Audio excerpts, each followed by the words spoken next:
Então, graça e paz a você que está aqui presente nessa manhã na IPPAC, que o amor de Cristo Jesus continue transbordando o meu, os seus, nossos corações. A gente segue com a nossa mensagem Filipenses, uma carta de amizade, né, aos amigos do reino, e hoje eu quero te convidar a você abrir a sua Bíblia no poema de Cristo.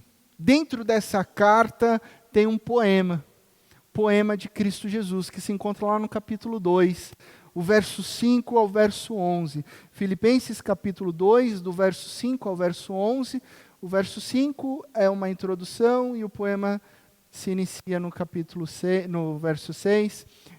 O texto será projetado.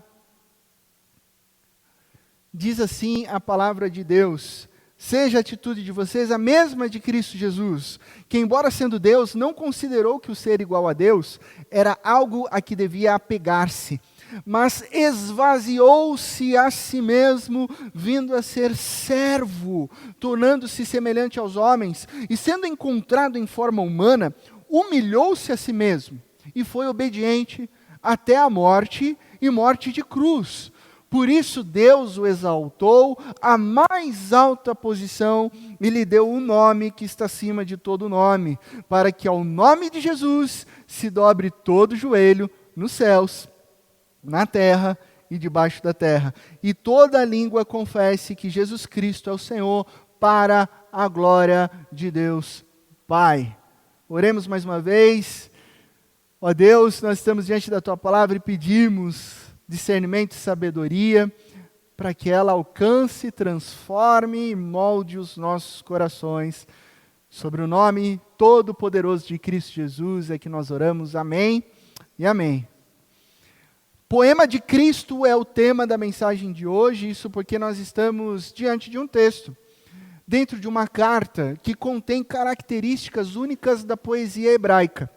Na sua Bíblia, se você está com o texto aberto, ou até mesmo no seu dispositivo eletrônico, você vai ver que visualmente e estruturalmente esse texto está arranjado diferentemente dos parágrafos anteriores, né?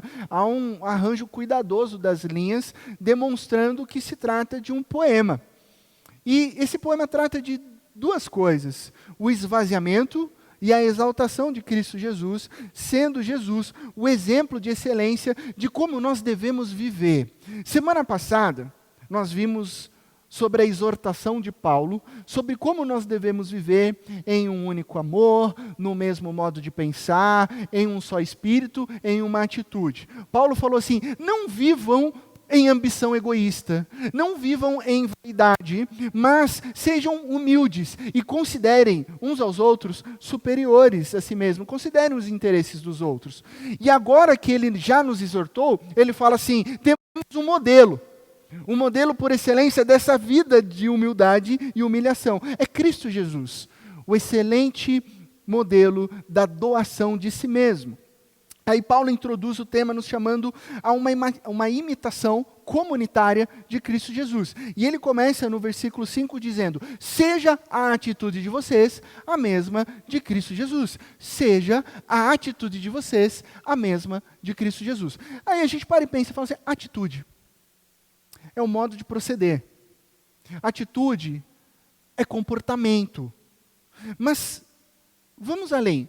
Seria o comportamento a real expressão de uma intenção? Será que todo o comportamento humano demonstra a real intenção do que está no interior? A banda de rock brasiliense, Capital Inicial, na sua música 4 vezes Você, traz o seguinte refrão: o que você faz quando ninguém te vê fazendo? Ou o que você queria fazer se ninguém pudesse te ver? De novo, o que você faz quando? O pessoal mais velho já está cantandinho, né? Ninguém te vê fazendo. Eu não vou cantar porque eu não canto, né? A esposa já até está olhando: não cante, você é desafinado, né? Ou o que você queria fazer se ninguém pudesse te ver? Essa música revela uma coisa interessante, né? Que a atitude de uma pessoa pode estar ou não estar relacionada a uma reflexão sobre a conduta moral do homem e o seu comportamento na sociedade. Se alguém estiver me vendo, eu posso fazer uma coisa. Agora, se alguém não estiver me vendo, eu posso fazer outra coisa. Por isso que o ponto do versículo 5 é uma leitura ética, em que Cristo Jesus é um modelo de vida para mim e para você vivermos em comum unidade. Agora, como vimos no refrão da música da Capital Inicial, atitude por atitude, ação por ação, pode não representar uma intenção verdadeira. Agir por agir pode ser totalmente dissonante com o real sentimento. Por isso eu preciso utilizar a palavra grega desse versículo, que seria o quê? Seja a frônesis de vocês, a mesma de Cristo Jesus. Essa ideia de frônesis está na mentalidade grega. Existe um significado profundo sobre essa palavrinha frônesis. Seja a frônesis de Cristo, de vocês, a mesma de Cristo Jesus. E se você já leu esse mesmo versículo na versão da Bíblia Almeida atualizada, você vai se lembrar que esse mesmo versículo diz: tende em vós o mesmo sentimento. Sentimento que houve também em Cristo Jesus. Ora, atitude é uma coisa, sentimento é outra coisa. Como que duas versões bíblicas estão traduzindo a mesma palavra por dois significados totalmente distintos, né? Sentimento tenta traduzir frônesis, mas é complicado. Porque frônesis não pode ser só sentimento. Porque senão bastaria ter um sentimento e tudo estaria resolvido. Eu não preciso fazer. Eu não preciso agir, basta só ter sentimento. Ai, que pena dessa situação. Ai, que dó dessa pessoa. Ai, mas eu não posso fazer nada, só sentimento. Só sentimento não é frônesis. O que adianta você ter só sentimento se você não se move em direção à pessoa que está sofrendo? Não adianta nada. A NVI, uma tradução mais contemporânea, que é a qual a gente utiliza, percebeu, opa, tem um problema aí na tradução de frônesis, a gente precisa utilizar outra palavra. Colocou atitude. Resolveu o problema? Não resolveu o problema, porque eu posso agir em atitude, mas sem sentimento. Eu posso fazer com as intenções erradas. Porque Paulo, nos versículos anteriores, já havia dito, toma cuidado, que você pode fazer algumas coisas por ambição egoísta. Você pode fazer algumas coisas por vaidade, para que os outros vejam, nossa, como ele é bom. Nossa, como ela é cristã, veja como ela faz. Ou por obrigação. Nossa, que droga. Eu vou ter que pegar a bolsa que a Renata derrubou no chão. Eu vou ter que fazer isso, porque a Darli está olhando, e eu sou pastor, então se eu não fazer, o que vão pensar de mim? Então o meu sentimento está totalmente desconectado da minha ação. Então não pode ser apenas atitude. Então frônesis, no versículo bíblico, não é nem apenas sentimento, nem apenas atitude. Ao mesmo tempo, não há uma palavra no português que corresponda a frônesis. Então, a gente vai ter que entender o significado aqui. Frônesis é uma atitude de ser acompanhada de um sentimento de querer ser.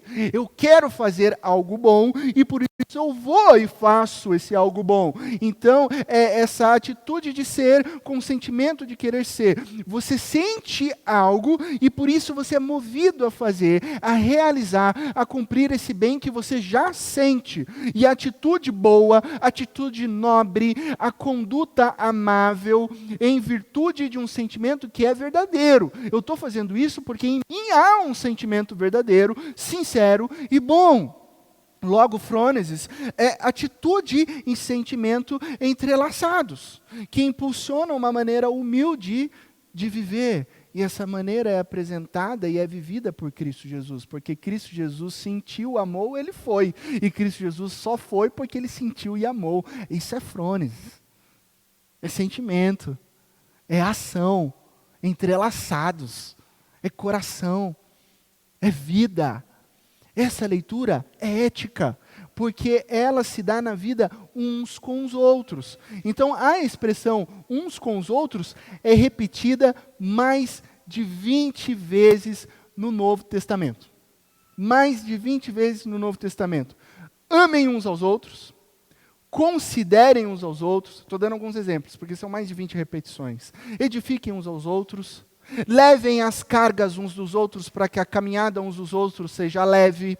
Edifiquem uns aos outros, cuidem uns aos outros. O que nós acabamos de fazer aqui, orem uns pelos outros. Outros, então, pode passar o próximo slide. Outros é a palavra-chave no vocabulário do cristão que exercita a frônesis de Cristo Jesus. E aí a gente pergunta: que frônesis é essa? O primeiro ponto é a que desce em humildade. Pode passar mais um? Jesus desce em humildade. Versículo 6 a 8 que diz que, embora sendo Deus, não considerou que o ser igual a Deus era algo a que devia apegar-se, mas esvaziou-se a si mesmo, vindo a ser servo, tornando-se semelhante aos homens. E sendo encontrado em forma humana, humilhou-se a si mesmo, e foi obediente até a morte, e morte de cruz. Ele foi obediente até a morte, morte de cruz. Pergunto a vocês, qual foi a maior expressão de humilhação de Cristo Jesus? Qual foi a maior expressão de humilhação de Cristo Jesus? Essa pergunta eu faço às vezes no seminário. E aí, alunos, qual foi a maior expressão de humilhação de Cristo Jesus? Aí eles gritam: a cruz! Eu falo: não! Né? Aquela pegadinha de professor, né? A humilhação de Cristo está quando ele se torna homem. É já na encarnação, na sua encarnação, é o Deus que desce em humildade, lá das alturas divinas, para as profundezas da condição humana, esvaziando-se a si mesmo. Essa é a ação de Cristo Jesus, esvaziando-se a si mesmo. Ele está lá na situação, no status divino, e ele desce às profundezas da condição humana. O verbo, aquele que é Deus, sempre foi Deus, estava com Deus, se torna carne, e nasce, e vive entre nós. Essa foi a atitude de Cristo Jesus. Ele esvaziou-se a si mesmo. E essa é uma atitude que cabe somente a Deus. Às vezes a gente vê alguns cristãos cantando aquela música, né? Não vou falar de qual é a cantora, mas, eu quero me esvaziar, Deus, porque eu quero me esvaziar de mim, Deus. Não, eu e você, a gente não se esvazia de nada. Nós não somos deuses, nós já estamos humilhados, nós já estamos no estado de humilhação. Eu não me esvazio, você não esvazia. Quem se esvazia unicamente é o próprio Deus, aquele que é exaltado, aquele que é glorificado, aquele que é acima de todos. E Ele pode, somente Ele pode se esvaziar de ser igual a Deus e se tornar homem e servo. Só Deus se esvazia. Por quê? Jesus por natureza é Senhor. Isso é o que Jesus é. Nós somos homens. O que nós podemos é ser servos. Nós podemos ser servos. Jesus é Senhor. Isso é o que Ele é. Porque para ser servo, você precisa ser homem. Por isso que Jesus se esvazia de si mesmo para ser servo, diz o texto bíblico. Assim, para que Ele seja servo, Ele precisa se encarnar. Jesus precisa ser encontrado em forma humana.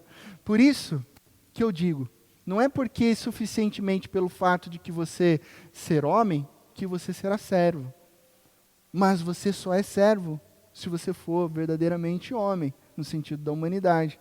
Então, para ser servo, precisa ser homem de verdade. Por isso Jesus é encontrado em forma humana. Por isso que Cristo Jesus vem como um bebezinho. Por isso que o verbo tem que ser feito carne, para que ele se torne servo. Então Jesus não passou de um status divino para um status humano de realeza. Jesus é rei dos reis, senhor dos senhores, ele poderia ter vindo ao mundo e nascer num berço de ouro, num palácio real, e ter todos os status de divindade, superioridade, arrogância, individualidade, mas não, ele veio a ser servo. E a palavra grega para servo, que é aquela palavrinha doulos, que ficou famosa recentemente nos últimos anos, porque foi um nome novo para a antiga função de parteira, né? Doula, vem dessa palavra, servo, significa escravo. Escravo. E essa é a epítome, o resumo, a consubstanciação da doação de si mesmo. O próprio Deus doando a si mesmo e vindo a ser escravo. Aí é interessante pensar nessa descida humilde de Cristo Jesus, em relação à criação lá de Gênesis capítulo 1, verso 26. Você conhece a história, mas eu vou te lembrar o que diz o versículo 26. Então disse Deus, façamos o homem à nossa imagem, conforme a nossa semelhança. Gênesis capítulo 1, verso 26. Façamos o homem à nossa imagem, conforme a nossa semelhança. Filipenses capítulo 2, verso 7, o texto que nós lemos. Mas esvaziou-se a si mesmo, vindo a ser servo, tornando-se semelhante aos homens. Olha que interessante. Gênesis 1, 26, o homem é feito à semelhança de Deus. Filipenses 2, 7, Cristo Jesus se torna semelhante aos homens. Percebam que a encarnação de Cristo Jesus é ser feito à semelhança à humanidade, assim como a humanidade foi criada à semelhança de Deus. É um tipo de reversão espelhada da criação de Adão à semelhança de Deus. E por que isso? Por que isso tem que acontecer? Porque a frônesis de Cristo Jesus é o amor que Ele tem por mim e por você. Ele precisa passar por isso. A encarnação de Cristo Jesus em solidariedade com a humanidade para expressar particularmente a minha, a sua, a nossa salvação. Ou seja, nós falhamos como imagem e semelhança de Deus. Foi isso que deu errado. Gênesis 3, o pecado. Era para sermos representantes de Deus. Isso que significa a palavra hebraica para imagem. Shelem. É a mesma imagem para ídolos. Aí você fala assim, nossa, Deus nos criou Shelem. Mas os ídolos, os posses ídolos também são Shelem. Por quê? Porque um ídolo representa a divindade. E nós fomos feitos para representar a soberania, o poder e o governo de Deus. É para isso que o ser humano foi criado para ser. Para que as pessoas, a criação visse que nós transmitiríamos visivelmente o Deus invisível. Só que isso deu errado por causa do pecado, por causa do meu pecado, do seu pecado, do nosso pecado. Então, o que a gente precisa? A gente precisa de uma exata expressão do ser de Deus. Por isso veio Cristo Jesus, porque somente Ele é a exata expressão do ser de Deus. Onde nós erramos, onde nós nos corrompemos, Cristo Jesus não corrompe, Cristo Jesus não falha. Ele é a exata expressão do ser de Deus. E Ele faz isso fundamentado num amor incalculável, porque Ele não se importa com o seu status divino. Ele não usa isso em benefício próprio, mas Ele se despoja de uma posição de prestígio para se tornar alguém sem reputação. Sem reputação. Quero frisar isso porque esse é o significado da palavra doulos. Esse é o significado de servo. Isso é o significado de escravo. Alguém que não tem reputação. Alguém que não tem mais nome. No mercado de escravos da antiguidade, o escravo era vendido. Então ele tinha a orelha furada, colocava um brinco, colocava um nome do seu dono, e ele já não tinha mais nome, ele já não tinha mais identidade. Se ele tinha um nome, ele perdia. Ele era conhecido como escravo do senhor que comprou ele. Ele não tem identidade, ele não tem reputação, ele não tem nada. Ele é um Zé Ninguém na estrutura da sociedade. Ou como dizia Aristóteles na antiguidade, um escravo é apenas uma ferramenta viva, onde o seu mestre é o seu proprietário. Um escravo é apenas uma ferramenta viva de propriedade do seu mestre. A gente precisa meditar nisso. A gente precisa absorver que Cristo Jesus se fez servo. A gente precisa compreender o que Cristo Jesus fez por mim e por você. Porque quando a gente reflete nessa descida humilde de Cristo Jesus, ainda mais hoje, numa sociedade que afirma que nós precisamos subir na vida, né? Você tem que subir na vida, Jesus está descendo. Jesus desceu em humildade. Olha só como isso é um paradoxo, né? Não estou dizendo aqui que você não precisa estudar, não estou dizendo aqui que você não precisa trabalhar, não estou dizendo aqui que você não precisa se dedicar aos seus estudos, à leitura da palavra de Deus, a crescer, a desenvolver a sua família ou a crescer em maturidade. Não é isso que eu estou falando aqui. Mas o que a sociedade quer dizer com subir na vida? Que a nossa identidade está enraizada nas coisas deste mundo? Que subir na vida é eu ter um carro do modelo X? Que subir na vida é eu ter, sei lá quantos diplomas? Que subir na vida é eu me dar bem e não estou nem aí para os outros que estão ao meu redor? É isso que significa subir na vida? Que para eu ser reconhecido, para eu ser amado nesta vida, nessa sociedade, eu preciso ter um nome, eu preciso ter um sobrenome, eu preciso ter uma coisa, eu preciso ter uma posse? É isso que a sociedade apresenta para nós. E Jesus voluntariamente humilha-se a si mesmo. E aqui encontramos o ponto central. Cristo Jesus abandonou voluntariamente o status divino para uma vida de obediência a Deus. Obediência a Deus. O texto diz que ele foi obediente. Lembra quando a gente colocou o texto em contraste com Filipenses e Gênesis? Vimos que a encarnação de Jesus é uma reversão espelhada da criação, ok? Agora, quando a gente vai para Gênesis 3 e mantém essa conexão, a gente vê que em Gênesis 3, na queda, por causa da desobediência do homem, por causa da minha desobediência, da sua desobediência, entrou o pecado e a morte. Por causa da desobediência, entra pecado e a morte. Agora, no texto de Filipenses, nós somos lembrados que por causa de Cristo Jesus e da sua obediência, ao invés de pecado e morte, entra salvação e vida. Cristo Jesus, pela sua obediência, nos traz salvação e vida. E é uma vida plena, é uma vida eterna. E para que a salvação seja concluída efetivamente, na minha vida e na sua vida, Jesus teve que ser obediente até o fim, ou seja, até a morte. Aí sim, morte de cruz. Até porque a morte de cruz era uma morte típica de escravo. Aí Cristo Jesus morre no meu lugar, no seu lugar. Ele é obediente. A gente falhou. A gente não viveu uma vida que nós deveríamos ter vivido. Mas Jesus vive a vida que eu deveria ter vivido. Nós deveríamos morrer a nossa morte por causa dos nossos erros e pecados. Mas Cristo Jesus morre no nosso lugar. Então nós somos justificados. Nós somos salvos. E por causa do sangue de Cristo Jesus na cruz, eu e você temos vida. Nós temos salvação. Nós não temos preocupação. Porque já não há mais condenação para aqueles que estão sobre o nome poderoso de Cristo Jesus. Nós estamos salvos. E Ele fez isso de maneira voluntária e obediente. O que nos ensina que todo caminho de obediência leva à cruz. Todo caminho de obediência leva à cruz. Tudo nessa vida há um valor. Tudo nessa vida há um custo. Se para você não custa nada, você não realiza nada. Eu lembro do meu avô dizendo assim, sobre dinheiro, né? Pedir dinheiro pro vô, essas coisas assim. Se vem fácil, vai embora fácil, moleque. Vai carpir um lote com o vô.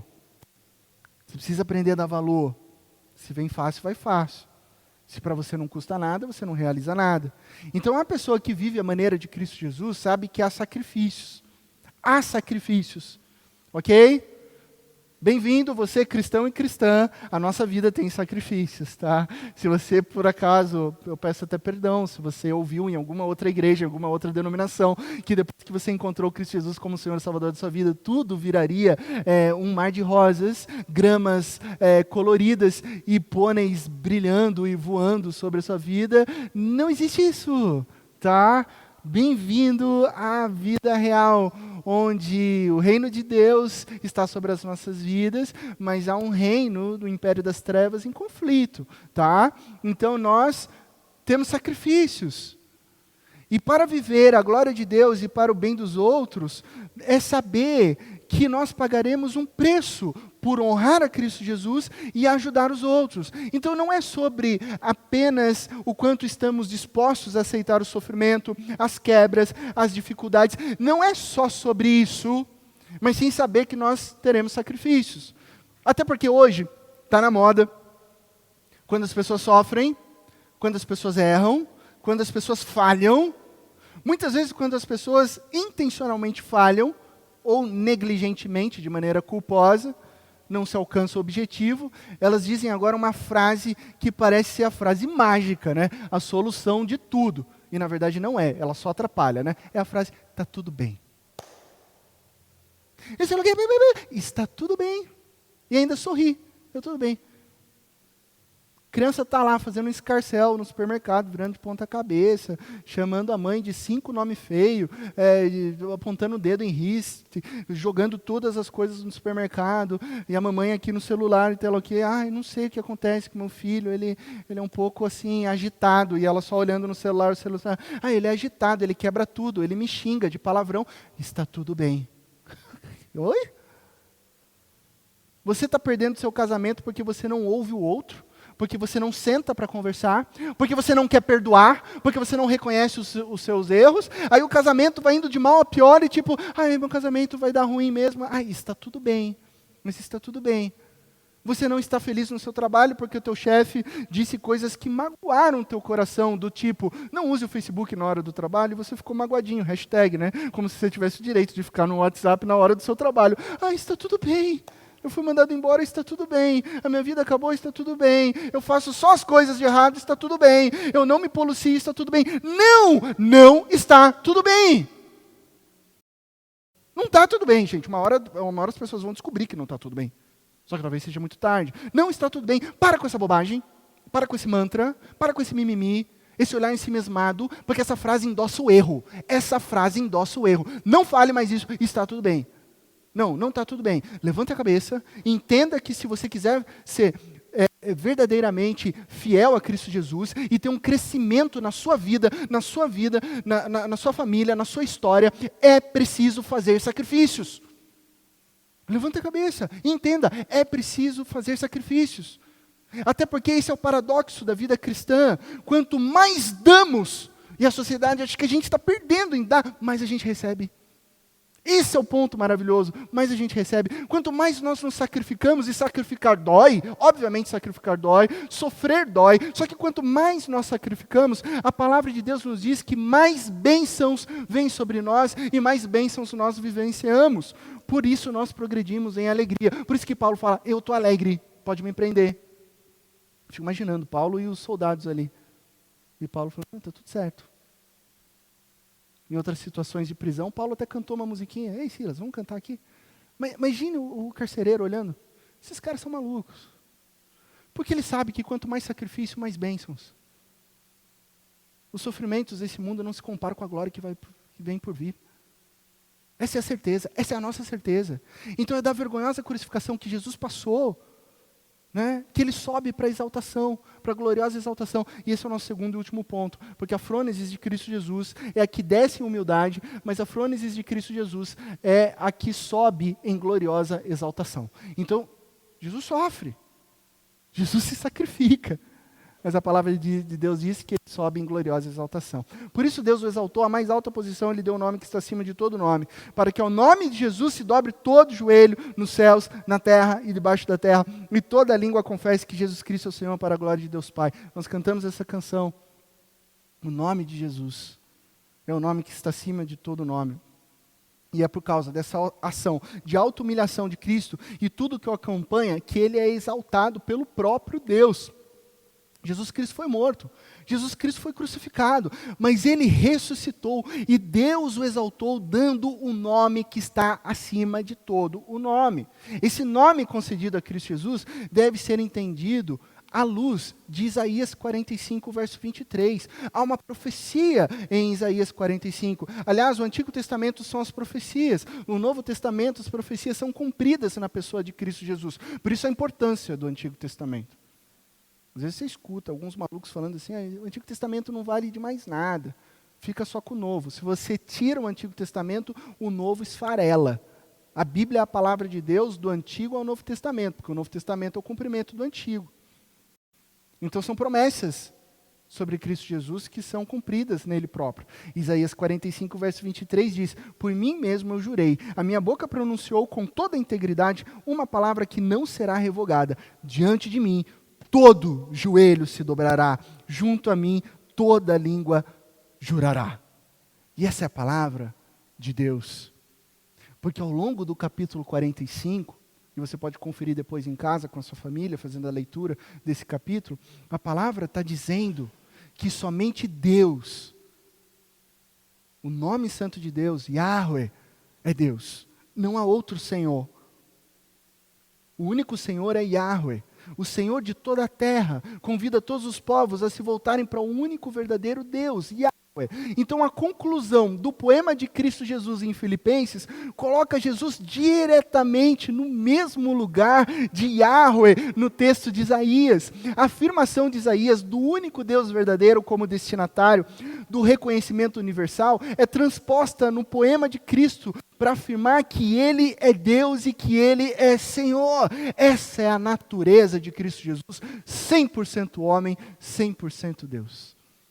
Jesus não é assim 90% homem, 10% Deus. Jesus não é 50-50, meio a meio.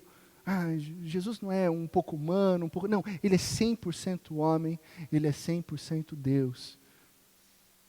Ele morreu 100% homem, 100% Deus. Ele ressuscitou 100% homem, 100% Deus. Deus é espírito e o que importa é que nós adoraremos ele em espírito e em verdade. O Espírito Santo de Deus é poder e é espírito. Cristo Jesus tem um corpo glorificado. Quando Cristo Jesus voltar, você vai abraçar Jesus.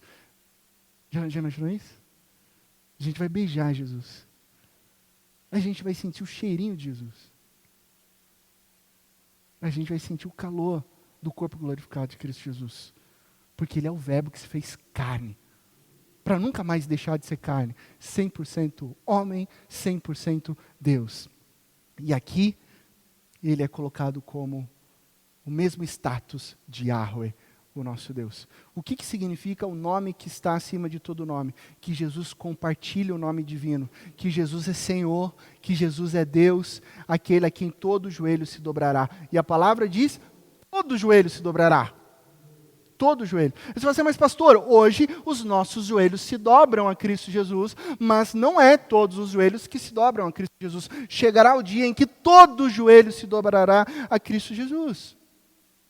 O grande objetivo, então, de vivermos a maneira de Jesus é glorificar o nosso Deus. Por isso Paulo nos adverte, toma cuidado com a vaidade, toma cuidado com o egocentrismo, toma cuidado com o ensimesmamento. Cristo Jesus se humilhou pelos outros e Deus o exaltou acima de tudo para a glória do próprio Deus.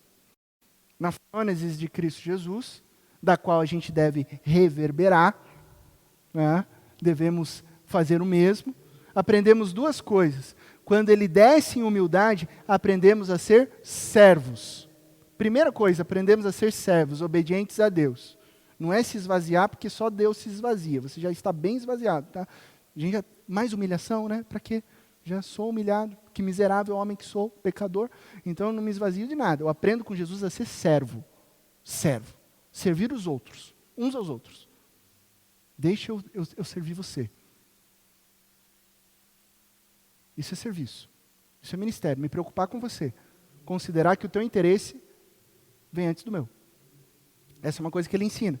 Quando ele sobe em gloriosa exaltação, reconhecemos ele como Senhor de todas as coisas, inclusive sobre as nossas vidas. Ele é dono das nossas vidas. A gente tem mania de falar, não, Deus, agora deixa que eu faço. Não, Deus, agora eu sei. Não, Deus, eu não quero. Ele é dono das nossas vidas. Ele é nosso Senhor. Nós somos servos, ele é nosso Senhor. Romanos 10, capítulo 9 nos lembra. Capítulo 10, versículo 9 e 10 nos lembra. Se você confessar com a sua boca que Jesus é Senhor e crer em seu coração que Deus o ressuscitou dentre os mortos, será salvo. Pois com o coração se crê para a justiça e com a boca se confessa para a salvação. Vamos ler juntos? Pode ser? Vamos lá? Se você confessar com a sua boca que Jesus é Senhor e crer em seu coração que Deus o ressuscitou dentre os mortos, será salvo. Pois com o coração se crê para a justiça e com a boca se confessa para a salvação. Hoje, aqui nesse tempo, é tempo de confessar a Cristo Jesus como Senhor e Salvador das nossas vidas. Dobrar os nossos joelhos e receber a salvação. Quando Ele voltar, todo joelho se dobrará. Os joelhos que se dobram até a volta de Cristo Jesus se dobram para receber a salvação. Os joelhos que se dobram apenas no julgamento recebem a condenação. A pergunta que fica para nós é: Cristo Jesus, aquele que se humilhou para nos salvar, é Senhor das nossas vidas? Aquele que morreu no nosso lugar é Senhor da sua vida? Você crê nisso? Você crê? Amém? Então com Ele, eu e você seremos glorificados. Amém? Lições práticas de vida, enquanto a equipe de louvor se dirige aqui à frente. Primeira lição, primeira coisa para você guardar, né? A pessoa com a frônesis de Cristo Jesus espera sacrifício e serviço. Jesus está te chamando para ser servo, para ser serva, escravo, escravo. Então, ao vivermos em humildade, considerando e ajudando os outros, nós participamos da missão de Cristo Jesus. Existe uma missão de Deus, e Deus nos chama a participarmos dela. Como? Servindo uns aos outros. Como você pode servir essa semana alguém? Pense nisso. Segunda lição, a pessoa com a frônese de Cristo espera a glorificação. Não para lá no sacrifício, não para lá no serviço, tem glorificação. Olha só o que a palavra de Deus diz em 1 Pedro capítulo 5, verso 6. Humilhem-se debaixo da poderosa mão de Deus, para que Ele os exalte no devido tempo.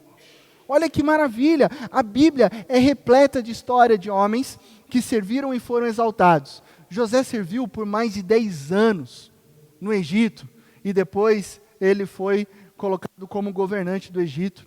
Davi esperou décadas em perseguição e sofrimento, e depois foi exaltado como rei de Israel, mesmo ele já sabendo que, porque tinha sido ungido pelo profeta. Ao vivermos na frônese de Cristo Jesus, buscando o bem, frôneses, e fazendo bem porque eu busco o bem, nós podemos não ver a glória de Deus hoje, mas certamente nós veremos quando Cristo Jesus voltar. Certamente nós seremos exaltados, não no nosso poder, mas no poder de Cristo Jesus. Porque por causa da humilhação de Cristo, nós temos vida. Por causa da sua encarnação, o maior ato de humilhação, nós temos salvação. Ele é o Rei dos Reis, Ele é o Rei da glória. O homem se fez por nós.